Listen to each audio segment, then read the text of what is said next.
चलो दोस्तों, मैं आप सभी का स्वागत करता हूं हमारे ग्रेट ट्यूटोरियल्स के यूट्यूब प्लेटफॉर्म पे, जहां पर प्रदीप सर की जो पूरी टीम है वो लगातार मेहनत कर रही है ताकि हमारे जो दोस्त है वो क्या रह सकते हैं, बोर्ड एग्जाम में टॉप पर रह सके।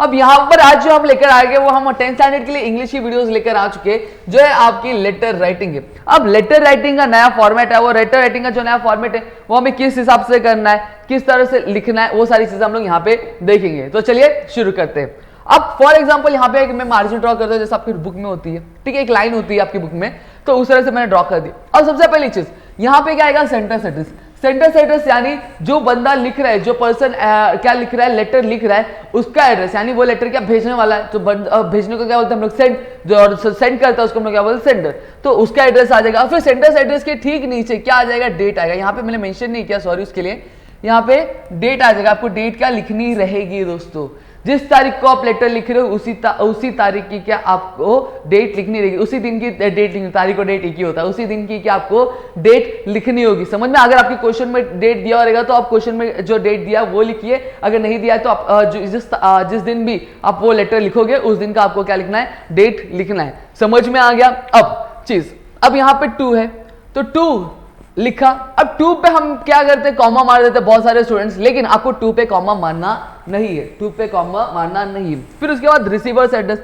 अब रिसीवर्स एड्रेस में क्या आएगा, रिसीवर एड्रेस में दोस्तों जिसको आप लेटर लिख रहे हो उसका एड्रेस आएगा, यानी सामने वाले पर्सन जिसको आप लेटर भेज रहे हो उसका एड्रेस आ जाएगा।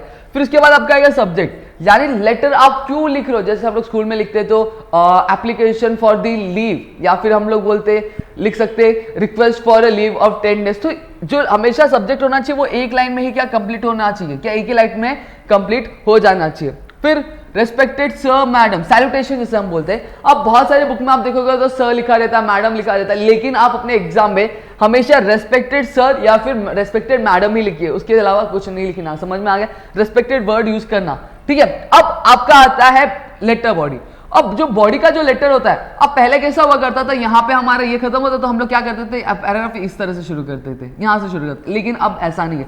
अब ये जो मार्जिन दिख रही है ना, अब ये जो पूरा एक सीक्वेंस दिख रहा है आपको, देखो पूरा एक जो सीक्वेंस है एक के नीचे एक आ रहा है, तो वहीं से आपको क्या करना है, आपका जो फर्स्ट पैराग्राफ भी स्टार्ट करना है। अब यहाँ पे जो मैंने फर्स्ट पैराग्राफ स्टार्ट किया है, फर्स्ट पैराग्राफ स्टार्ट किया है, तो फर्स्ट पैराग्राफ में क्या आएगा, हमेशा इंट्रोडक्शन आएगा। क्या आएगा, इंट्रोडक्शन आएगा। यानी आप कौन से, जैसे स्कूल में हो तो स्कूल के लिए लेटर लिख रहे हो तो आप कौन से क्लास से बिलोंग करते हो, आप कौन से डिवीजन में हो, वो आपको मेंशन करना रहेगा, और साथ ही साथ एक छोटा सा आपको बताना रहेगा आपने लेटर लिखा क्यों है। ये आपका इंट्रोडक्शन। अब सेकेंड पैराग्राफ क्या है, अब सेकेंड पैराग्राफ भी कहां से स्टार्ट होगा, अगर आपका फर्स्ट पैराग्राफ यहाँ पे खत्म होता है तो सेकेंड पैराग्राफ यहाँ से आप स्टार्ट नहीं करोगे, कहां से स्टार्ट करोगे, यहीं से स्टार्ट करो, एक के नीचे एक से ही स्टार्ट करेंगे हमें। समझ में आ गया? अब सेकेंड पैराग्राफ में क्या लिखोगे, आपका जो मैटर है, यानी जो मेन कंटेंट, आपको छुट्टी क्यों चाहिए, रीजन बताना पड़ेगा आपको, छुट्टी क्यों चाहिए, तो वो रीजन आप लिखोगे।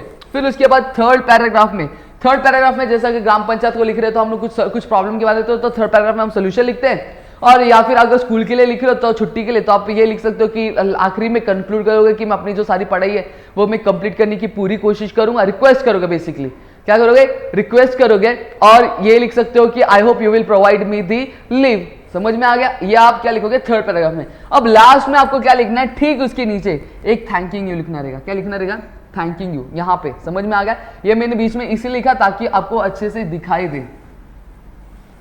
मेरे ख्याल से इतनी चीजें क्लियर हो गई। अब थैंक यू लिखने के बाद यहाँ पे फुल स्टॉप डालेंगे। फिर आप क्या, यहाँ पे जगह नहीं था इस वजह से मैंने यहाँ पे लिखा योर्स फेथफुली आएगा, क्या, योर्स फेथफुली आएगा, कॉमा XYZ। अगर आपके क्वेश्चन में नाम दिया रहेगा तो नाम लिखिए, अगर नाम नहीं दिया रहेगा तो क्या चुपचाप लिख के आ जाओगे, आप लोग XYZ लिख के आ जाओगे दोस्तों। समझ में आ गया? तो इस तरह से आपको क्या करना, आपका जो पूरा फॉर्मल का जो लेटर है, फॉर्मल लेटर है, उसका पूरा फॉर्मेट अगर आप बोलोगे तो हम आपको टेलीग्राम में एक जो है फॉर्मल लेटर का जो स्पेसिमेन है वो भी हम आपको क्या भेज देंगे दोस्तों, यानी एक फॉर्मेट जो हम आपको टेलीग्राम के चैनल पे भेज देंगे। सो आई होप आपको सारी चीज समझ में आई है तो प्लीज वीडियो को लाइक करिएगा, चैनल सब्सक्राइब नहीं किया होगा तो चैनल सब्सक्राइब करिएगा, अपने दोस्तों के साथ शेयर करिएगा और अपनी पढ़ाई जो ग्रेट ट्यूटोरियल्स के साथ बरकरार रखिएगा दोस्तों।